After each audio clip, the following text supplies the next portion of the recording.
Hello guys, मैं हूं अंजलि, आपके अपने चैनल कॉमर्स विद अंजलि में हाजिर हूं फिर एक नई वीडियो के साथ। तो चलिए शुरू करते हैं हमारा आज का वीडियो।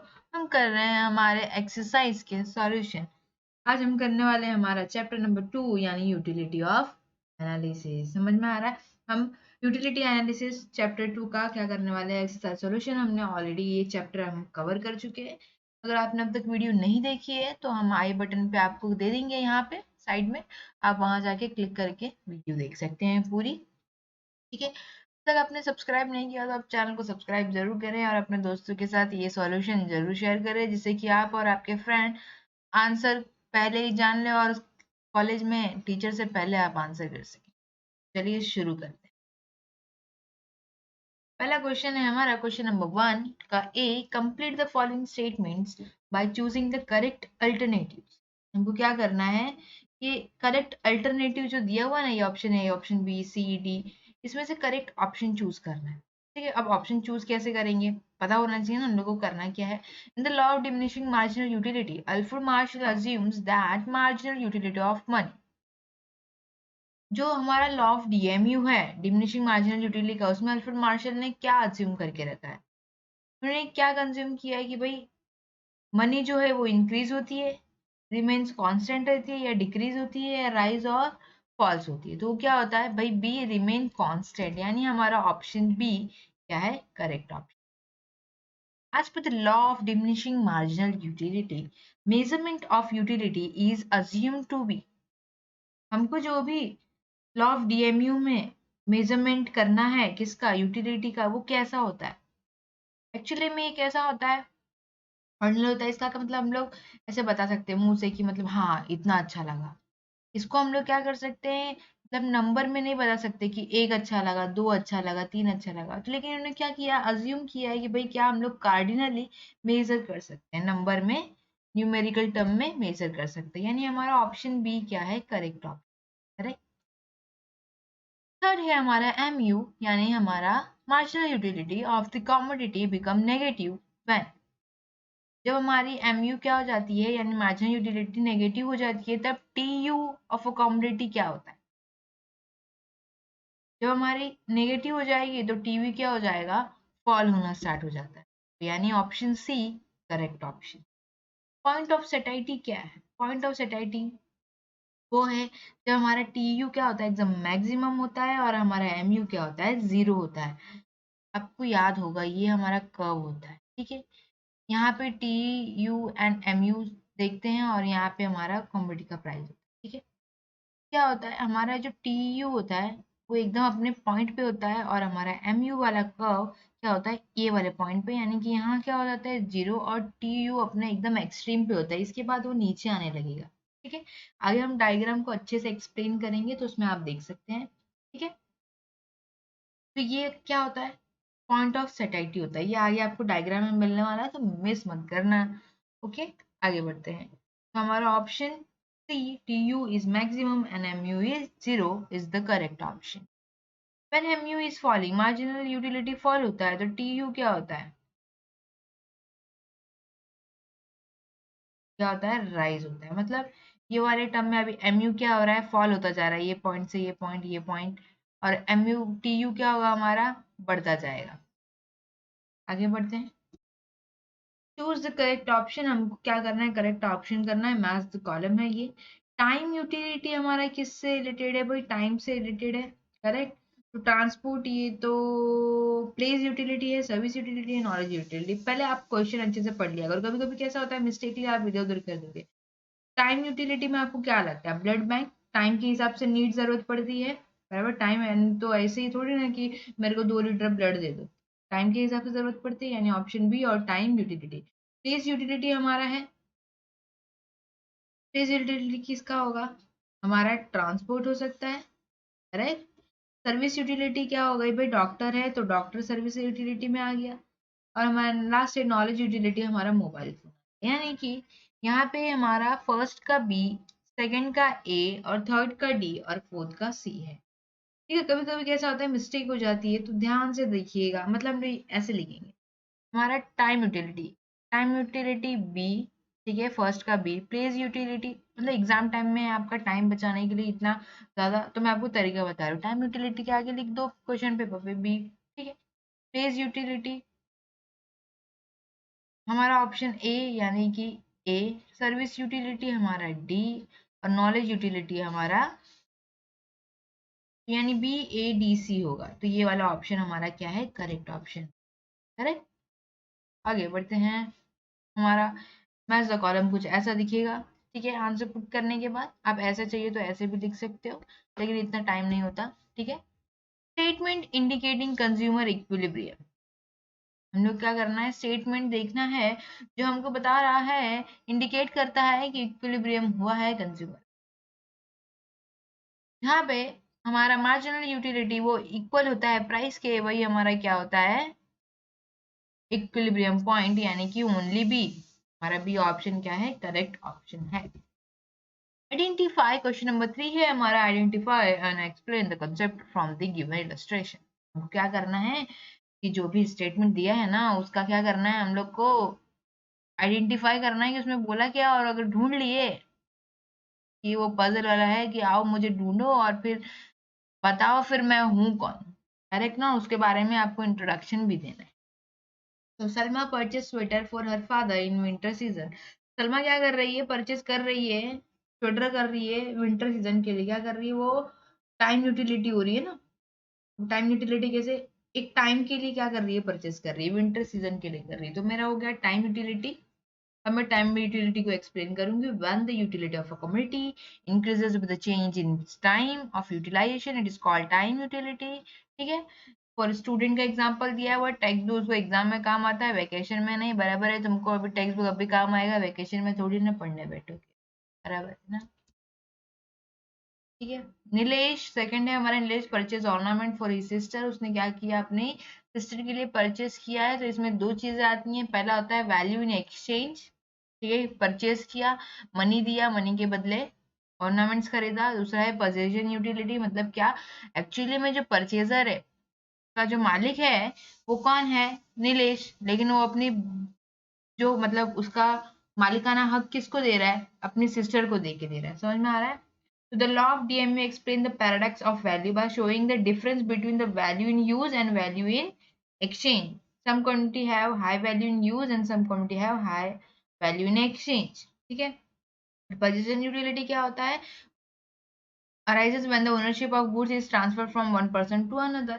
ठीक है, दोनों दोनों में से कोई भी एक लिख सकते हो, करेक्ट ऑप्शन। ठीक है, थर्ड है हमारा, Kavita consume 5 units of oranges one after the other.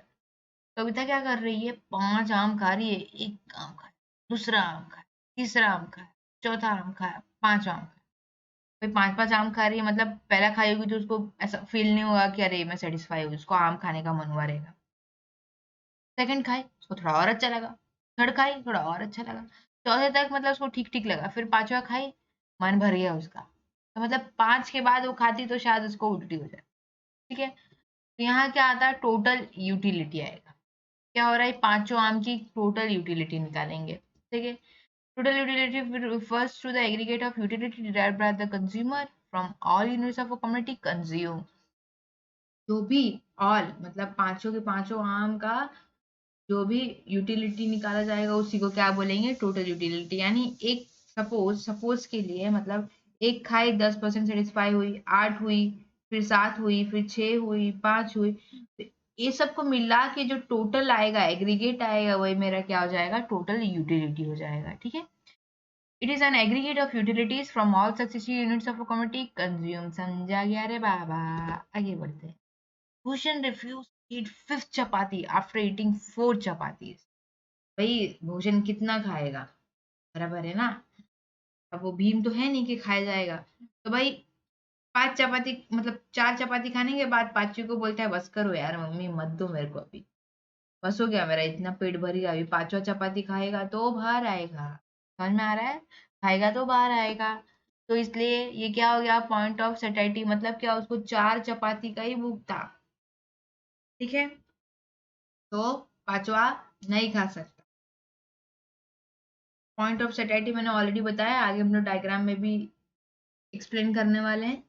तो देखते रहिए आगे वीडियो तक। हमारा पॉइंट ऑफ सेटाइटी क्या है? After reaching the point of सेटाइटी a rational consumer should stop his consumption. एक पॉइंट ऑफ सेटाइटी होता है जहां पे उसको लगता है कि भाई बस हो गया मेरा। उसके बाद जो उसकी मार्जिनल यूटिलिटी है वो नेगेटिव हो जाएगी। जो हमारा मार्जिनल यूटिलिटी है MU वो क्या हो जाएगा? नेगेटिव हो जाएगा। और मेरा TU क्या हो जाता है? फॉल होना शुरू हो जाता है। ठीक है, डायग्राम में एक्सप्लेन करूंगी मैं। तो यहाँ पे फॉल होना शुरू हो जाएगा और ये मेरा नेगेटिव हो जाएगा। तो हमको यहीं तक का ही खाना है भाई, उससे ज्यादा नहीं खाना है। मेरा मार्जिनल यूटिलिटी मेरे को सेटिस्फाई नहीं होगा, उसके बाद ऐसा लगेगा भाई सब बाहर निकलने वाला है, तो मेरे को 4 चपाती बस है। समझ में आ रहा है? तो no additional to the total utility by further increase in the stock of commodity. अब कोई भी उसके आगे एक भी चपाती खाने का जरूरत नहीं है बंदे को, 4 चपाती में भरी है उसका पेट। Lalita satisfied her want of writing on essay by using pen and notebook। देखा, ये ललिता को ही ऐसे सेटिस्फेक्शन लेना रहता है। उसका बहुत मन हो रहा था क्या लिखने के लिए? ऐसे लिखने के लिए। तो उसका ऐसे जो है कौन उसका पूरा कर सकता है? पेन और नोटबुक से ही वो सेटिस्फाई हो सकते हैं कि उसको लिखने का है, बहुत मन हो रहा है उसका लिखने का, है ना? तुम लोग का ऐसा मन होता है क्या? Pen notebook? हम लोग का तो ऐसा नहीं होता। ये भाई ललिता बुक में ही है, रियल में नहीं होगी। आगे बढ़ते हैं। कंसेप्ट क्या है हमारा? यूटिलिटी। एक्सप्लेनेशन कर देंगे भाई यूटिलिटीज का। Competitive to satisfy human wants, in other words the utility is the want satisfying power of a goods और कमोडिटी। जैसे यहाँ पे पेन और नोटबुक क्या है? Utility to satisfy Lalita's want and एसे, thus the concept is utility. ठीक है, आगे बढ़ते हैं। हमारा नेक्स्ट क्वेश्चन है question number 4। Observe the given table and answer the question. क्या करना है? ऑब्जर्व करना है। ध्यान से देखो भाई टेबल को, ध्यान से देखिए इस टेबल को। हमको इसी से क्वेश्चन पूछा जाएगा, हमको इसी से आंसर लिखना है। तो हमको क्या करना है? ध्यान से देखना है और ध्यान से समझना है। क्या कर रहा है? ध्यान से देखो, ध्यान से समझो। इसी से क्वेश्चन पूछेगा। एग्जाम में भी कभी कभी पूछता है ऐसा, या तो तुमको चिपका देगा कि ये भाई डायग्राम बना के दो। देखो इसमें भी बोला है draw total utility curve and marginal utility. तो हम लोग क्या करने वाले हैं? हम लोग अपने इस डब्बे को ध्यान से देखेंगे। पहला है डब्बे में यूनिट ऑफ अ कमोडिटी, दूसरा है टोटल यूनिटी यूनिट्स, तो तीसरा है मार्जिनल यूटिलिटी यूनिट। ठीक है, यूनिट ऑफ अ कमोडिटी का मतलब है कि पहला कमोडिटी का आया तो मेरा टोटल यूटिलिटी चाहिए था, मार्जिनल यूटिलिटी भी चाहिए था, दोनों क्या चाहिए था। फिर दूसरा का आया तो टोटल यूटिलिटी 11 हो गया और मार्जिनल यूटिलिटी कितना हो गया? 5 हो गया। बराबर है ना? 6 + 11, 6 + 5 11 हो गया ना। यहाँ पे ये दोनों को ऐड करके टोटल यूटिलिटी होता है ना, याद रखना रे बाबा एग्जाम में।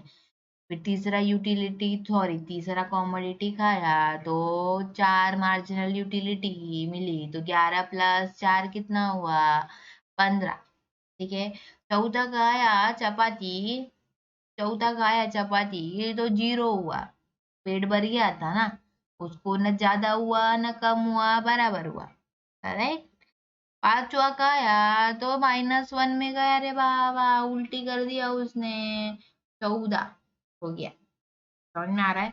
तो मतलब ये यूटिलिटी ऑफ अ कमोडिटी, एक खाया तो 6 मार्जिनल यूटिलिटी मिली, प्लस दूसरा खाया तो 5 और मिले, तो यानी 6 + 5 11 हो गया। करेक्ट।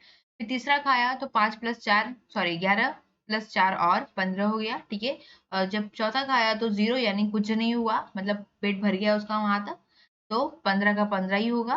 फिर एक -1 हो गया वह पांचवा खाने पे, तो मेरा क्या हो जाएगा? टोटल यूटिलिटी 14 पे हो जाएगा। तुमको क्या करना है? डायग्राम ड्रॉ करना है। और हमको क्वेश्चन पूछा है when total utility is maximum, marginal utility is, जब मेरा टोटल यूटिलिटी क्या है? मैक्सिमम यानी 15 है, तो मेरा टोटल मार्जिनल यूटिलिटी कितना है भाई? 0 है। याद रखो यही मैक्सिमम है, 15 ही है। यहाँ पे भी 15, यहाँ पे भी 15 है। ठीक है, लेकिन क्या है यहाँ देखना है हमको, हमारा लास्ट वाला। ठीक है, तो मेरा जब मैक्सिमम 15 है उसके बाद क्या हो रहा है? कम हो रहा है, बराबर। तो मेरा मार्जिनल यूटिलिटी कितना है? 0, तो मेरा आंसर क्या आने वाला है? 0। ठीक है, when total utility falls, marginal utility becomes, अब जब फॉल हो रही है मतलब 15 से 14 हो गई यहाँ पे, तो क्या हो रहा है? नेगेटिव हो जा रही है, -1 में हो गई, तो हम लोग क्या लिखेंगे? नेगेटिव। देखो क्वेश्चन डब्बे में ही आंसर है, कितना मस्त क्वेश्चन है ना। हम लोग क्या करना है? ड्रॉ करना है टेबल। ठीक है, मार्जिनल यूटिलिटी और टोटल यूटिलिटी बनानी है। तो आ जाओ डायग्राम बनाते हैं, total utility curve and marginal utility curve. ठीक है, डब्बा यहाँ हमने कॉपी कर लिया। आगे हम अपना डायग्राम बनाएंगे। ऑलरेडी हमने डायग्राम बना के रखा है। ये मेरा वाई एक्सिस। आपको क्या करना है, आपको एग्जाम में ग्राफ दिया जाएगा, ऑफकोर्स ग्राफ का यूज करना। कभी कभी कैसा हो जाता है एग्जाम में, बच्चे मतलब कुछ बच्चे ऐसे होते थे, एग्जाम में ग्राफ है करके ग्राफ ले लेते, पता नहीं होता था कि ग्राफ बनाना है कि नहीं बनाना है। तो आपको भी क्या करना है, ग्राफ ले, अगर ग्राफ लेके वो घूम रहा है तो ग्राफ ले लेना है, ठीक है। अगर आपको आएगा बनाने तो बना देना, ठीक है। तो वाई एक्सिस, एक्स एक्सिस, ठीक है। वाई एक्सिस पे हम क्या करने वाले हैं, हमारा टी यू और एम यू को रिप्रेजेंट करेंगे। एक्स एक्सिस पे मेरी कॉमोडिटी होगी, ठीक है। अब देखो, जब मैं पहला पहला खा रही हूँ, पहला कॉमोडिटी खा रही हूँ, यानी चपाती का एग्जांपल लिए हैं हम लोग, तो पहले चपाती खा रही हूँ तो मेरी मार्जिनल यूटिलिटी कितनी है, ये मेरा टी यू एम यू दोनों शो करना है, तो दोनों यही होंगे, टी यू और एम यू कितना है, 6 है, करेक्ट। जब मैं सेकंड खा रही हूँ यानी इस पॉइंट पे मेरी मार्जिनल यूटिलिटी कितनी है, 5, यानी मार्जिनल यूटिलिटी कहाँ आ जाएगी, 4 और 5, 6 और 4 के बीच में, यानी यहाँ। और वहीं मेरा टोटल यूटिलिटी कितना है, 11, तो मेरा 10 और 12 के बीच में जाएगा ये 11, करेक्ट। फिर मेरा थर्ड थर्ड चपाती खाया मैंने, मेरा यूटिलिटी टोटल कितना पहुंचा, 15 पे, यानी 15 यहाँ, करेक्ट। अब तीसरे पे मेरा एमयू भी तो है, कितने पे पहुंचा, 4 पे। चौथा चपाती खाया, करेक्ट, चौथा चपाती खाया, अब ये कितना हुआ, अगेन 15, ठीक है, तो 15, करेक्ट। अब ये मेरा कितना हो गया, 0, ये वाले पॉइंट पे 0 है, यहाँ देखो 0 है, ये वाले पॉइंट पे क्या हो जाएगा, 0, करेक्ट। अब देखो कॉल हो रहा है टोटल यूटिलिटी, टोटल यूटिलिटी आया 14 पे, ठीक है। ये मेरा क्या है, टोटल यूटिलिटी कर्व, हाँ, ये जो ये बना है ना, ये मेरा एमयू कर्व है। अब क्या हो रहा है, यहाँ पे ये -1 तक पहुंच गया, यानी क्या हो गया, ये -1 में हो गया, पांचवी चपाती खाते खाते, ठीक है।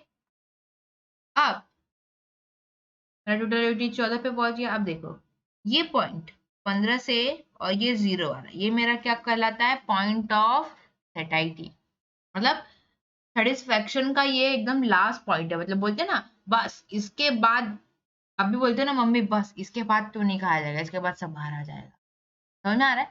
तो ये वो सेटिस्फेक्शन का पॉइंट है, समझ में आ रहा है, जहां पे टोटल यूटिलिटी क्या होता है, एकदम एक्सट्रीम लेवल पे होता है, मतलब अपना फुल होता है, और जो मेरा मार्जिनल यूटिलिटी वो क्या होता है, 0 होता है।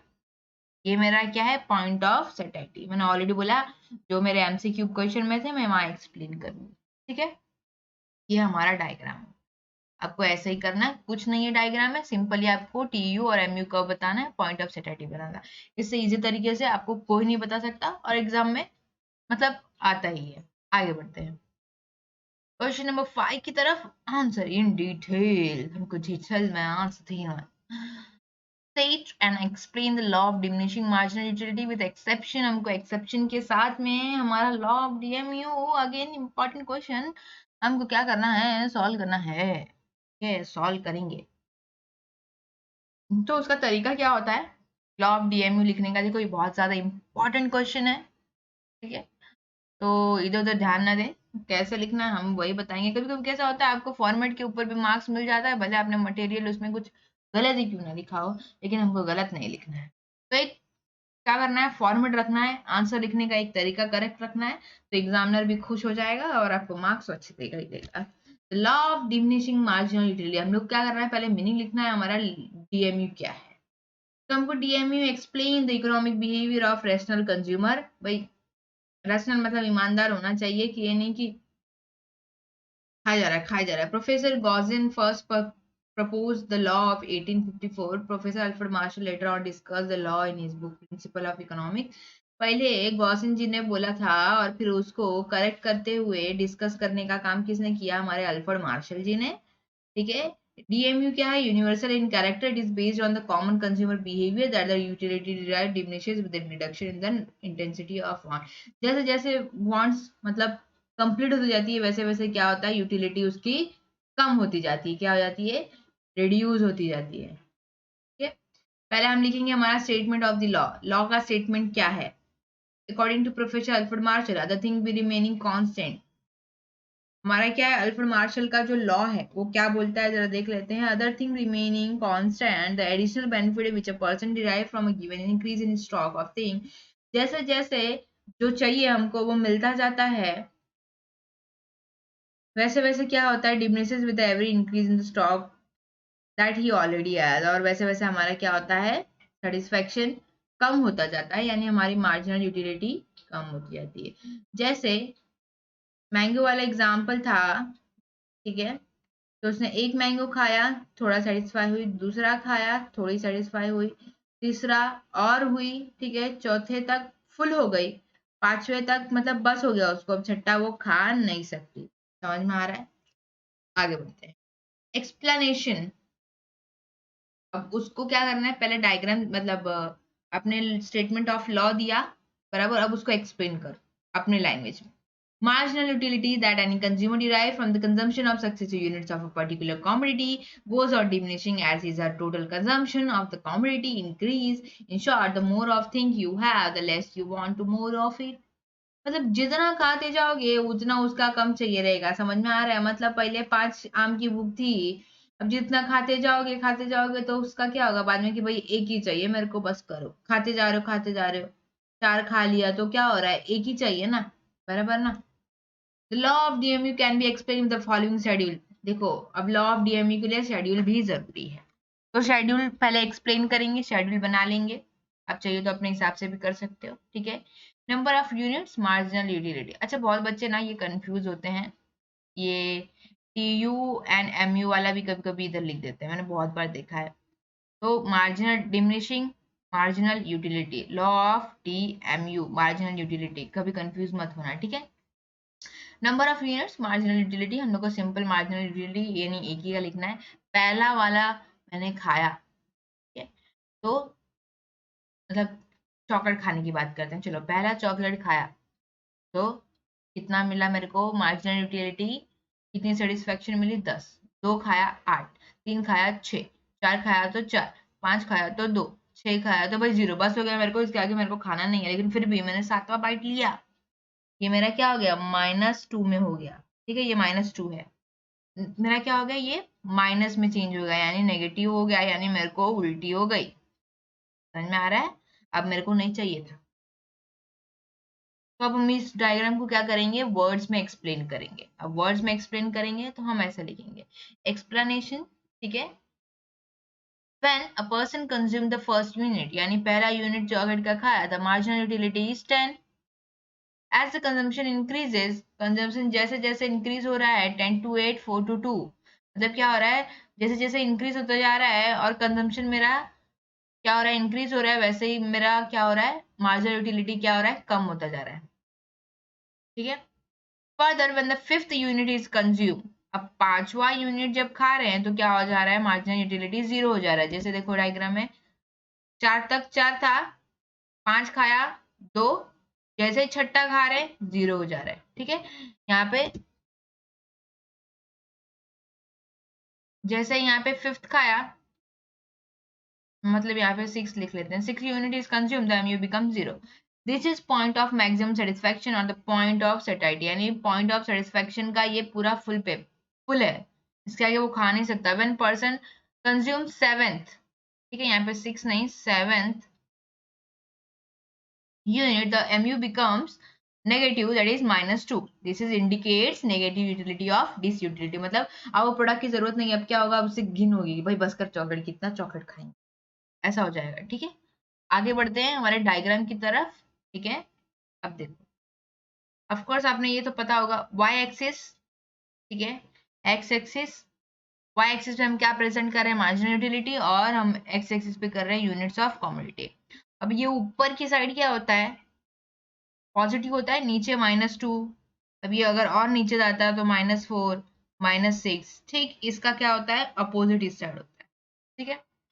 अब जब मैं पहला खाई तो मेरी मार्जिनल यूटिलिटी कितनी थी, 10, दूसरा खाई मेरी मार्जिनल यूटिलिटी कितनी हुई, 8, तीसरा खाई 6, चौथा खाई 4, 5th खाया 2, 6 पे मेरा क्या हो गया 0, ठीक है, बस हो गया मेरे को, अब इसके आगे मैं खा नहीं सकती, लेकिन फिर भी खाया 7th वाला, तो मेरा कितना हो गया नेगेटिव में -2, ठीक है, ये मेरा -2 ना, -2 आ रहा है। तो ये क्या है मेरा MU कब लिख देंगे हम लोग, मार्जिनल यूटिलिटी कब, ठीक है।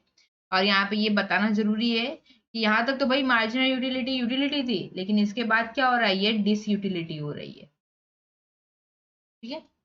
आगे बढ़ते हैं, अब डायग्राम को एक्सप्लेन करेंगे।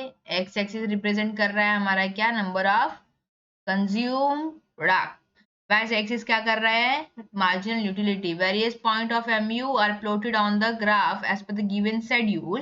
When the locus of all points is joined, the MU curve is derived. क्या हो रहा है, सब पॉइंट बना लिया 10 6, या फिर इसको क्या कर रहे हैं, ज्वाइंट कर रहे हैं, तो मेरा MU कर्व बन रहा है, करेक्ट।